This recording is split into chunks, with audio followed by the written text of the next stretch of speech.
افسروکا دم پارتی بانگ لبرپرسین انقره کرد که بچن روجاوای کردستانه سردان روجاوای کردستانه بکن.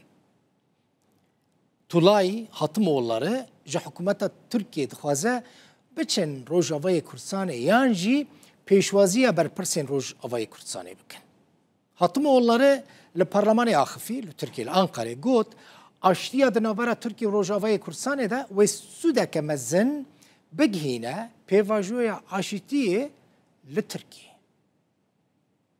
Ve Doğu Suriye'yi ziyaret etmesi. Serdana Tirkiye bu Bakur Rojhilatê Sûriye û pêşwazîkirina rêveberiyên ku ji wê derê tên li Enqereyê an jî li Rojava em di wê baweriyê de ne. Ev yek dê sûdeke mezin bigehîne ku pêvajoya aştiyê bi gavên tendurustir ber bi pêş ve biçe. Ev gavên ku bên avêtin dê sûdeke mezin bigehînin aştiya Tirkiye û navçeyê. O rola pêşenga Tirkiye'ye de aştiya navçeyê de. Oynayacağı öncü role çok büyük katkılar sağlayacaktır.